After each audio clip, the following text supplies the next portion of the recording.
As a opening batter আমার যেই ড্রিমটা ছিল বা যে ভিশনটা ছিল আমি তামিমকে সেটা পূরণ করতে দেখেছি। গতকাল তামিম ইকবাল ফাইনালি হলো জানালো যে সেই বাংলাদেশ দলের হয়ে খেলতে পারবেন কি পারবেন না, একদম একটা চূড়ান্ত সিদ্ধান্ত দিয়ে দিয়েছেন আর কি। এতদিন পর্যন্ত সবার একটা হোপ ছিল যে তামিমকে আমরা চ্যাম্পিয়ন্স ট্রফিতে পাবো। সব কিছু মিলিয়ে যে একটা ওপেনিংয়ে এসে দীর্ঘদিন যাবৎ বাংলাদেশে সাপোর্ট দিয়ে আসছে, এই জায়গায় একটা শূন্যতা তৈরি হয়েছে কিনা? প্রথমত তামিম ইকবাল বাংলাদেশের ক্রিকেট হিস্ট্রির one of the best batsman, probably the best batsman. আপনি যদি শুধু ব্যাটিংটা খেয়াল করেন, বাংলাদেশের জন্য দীর্ঘদিন ক্রিকেট খেলেছে। ওর হাত ধরে বাংলাদেশ অনেক সফল হয়েছে। বাংলাদেশ ক্রিকেট ইতিহাসের অন্যতম সফল ক্যাপ্টেন। বাংলাদেশ ক্রিকেটকে সে অনেক দিয়েছে। ওর যেই সিদ্ধান্তটা, এটাকে আমরা শ্রদ্ধা জানাই। ডেফিনেটলি ও চিন্তা করে এই ডিসিশনটা নিয়েছে। দেখুন, এরকম মাপের ব্যাটসম্যানকে রিপ্লেস করা খুব ডিফিকাল্ট, বাট ও আমাদের একটা বেঞ্চমার্ক সেট করে দিয়েছে এবং আশা করি পরবর্তী যেই ব্যাটসম্যানরা আসবে তারা তার সেই স্টেপটা অনুসরণ করবে এবং একদিন তাকে ছাড়িয়ে যাবে ইনশাল্লাহ। চ্যাম্পিয়ন্স ট্রফির জন্য নাজমুল হোসেন শান্ত তামিম ইকবালকেও চেয়েছেন, আরও কয়েকজন সিনিয়র কেউ চেয়েছিলেন, এবং কি বিসিবি আমাদের যে নির্বাচক প্যানেলের প্রধান ওনারাও মিটিং করেছেন আর কি। শান্ত একটু বাংলাদেশ যে ক্যাপ্টেন সে পরিকল্পনা অনুযায়ী তাকে চেয়েছিলেন আর কি, ঠিক আছে। তো এখন কি এখানে একটু জটিলতা তৈরি হবে কিনা? আমার মনে হয় যেদিন তামিমের সাথে সিলেকশন প্যানেলটার মিটিংটা হয়েছিল ওই দিন লিপু ভাই খুব সুন্দর মতো স্পষ্ট করেছেন প্রত্যেক কার অবস্থান থেকে কি ভাবছে। দিন শেষে তামিম ইকবাল একজন ইন্ডিভিজুয়াল এবং দীর্ঘদিন বাংলাদেশের জন্য ক্রিকেট খেলেছে। তার যে সিদ্ধান্ত সেটাকে শ্রদ্ধা জানাতেই হবে। সিলেক্টররা ডেফিনেটলি কিভাবে টিমটা করবেন বা শান্ত কিভাবে দলটা গুছিয়ে নেবে এটা তারা চিন্তা করেছেন এবং হয়তো করবেন সামনে।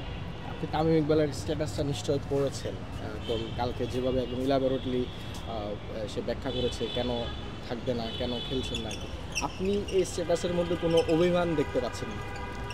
দেখুন, যে কোনো প্রফেশনাল ক্রিকেটারের জন্য খেলাটা ছেড়ে দেওয়া, বিশেষ করে যারা ইন্টারন্যাশনাল ক্রিকেট খেলেছে তাদের ইন্টারন্যাশনাল ক্রিকেট ছেড়ে দেওয়াটা খুবই কঠিন একটা ডিসিশন।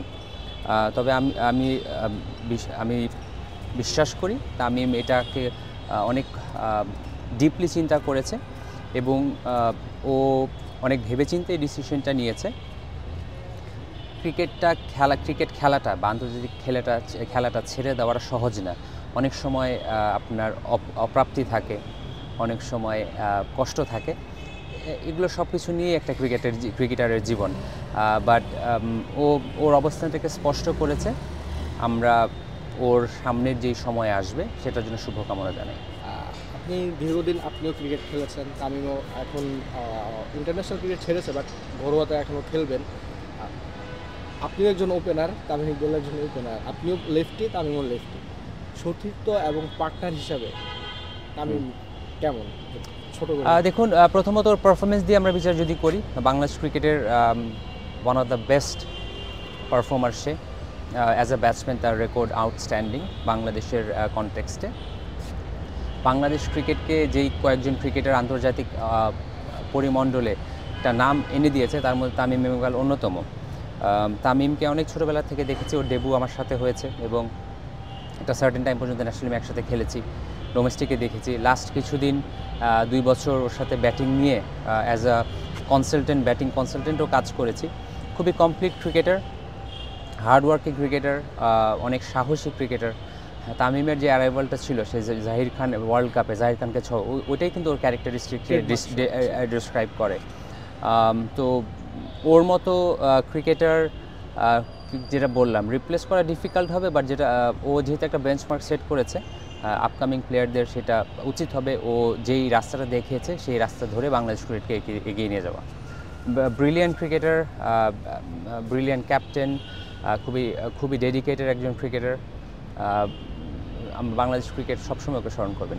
দুটো প্রশ্ন করবো, একটা হচ্ছে আপনি তো তার সিনিয়র বড় ভাই হিসাবে এখন তার প্রতি কোনো যে বার্তা থাকবে কিনা বা কোনো একটা পরামর্শ থাকবে কিনা? আমি যে একটা মনে করি, ও ইন্টারন্যাশনাল ক্রিকেট থেকে রিটায়ার করেছে, বাট বাংলাদেশ ক্রিকেটকে দেওয়ার অনেক কিছু আছে। এখনও ডোমেস্টিক খেলছে, ওর কাছ থেকে জুনিয়র ক্রিকেটাররা অনেক কিছু শিখবে এবং আশা করি ওর সামনে ক্রিকেটের সাথেই জড়িত থাকবে এবং বাংলাদেশ ক্রিকেট ওর এক্সপিরিয়েন্স, ওর পার্সোনালিটি, ওর ভিশন দ্বারা ইনশাল্লাহ উপকৃত হবে। তার সঙ্গে মজার কোনো স্মৃতি আপনার যেটা একদম সবসময় মনে থাকবে এরকম কোনো কিছু আছে কিনা?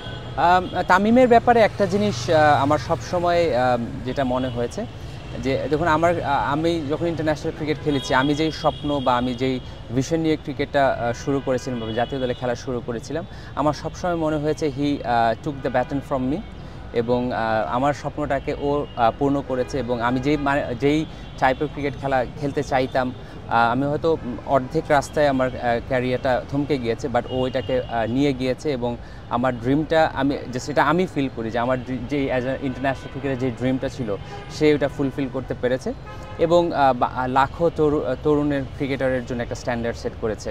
So he has been outstanding performer for Bangladesh, outstanding personality for Bangladesh cricket এবং আমরা সবসময় ওর কাছ থেকে শেখার চেষ্টা করব বা পরামর্শ থাকবে ইয়াং ক্রিকেটে যাতে ওর কাছ থেকে শেখে। আমরা তাহলে বলতে পারি যে নাফিসের স্বপ্ন পূরণ করেছেন তামিম এইভাবে? না, kind of as a opening batter আমার যেই ড্রিমটা ছিল বা যেই ভিশনটা ছিল আমি তামিমকে সেটা পূরণ করতে দেখেছি।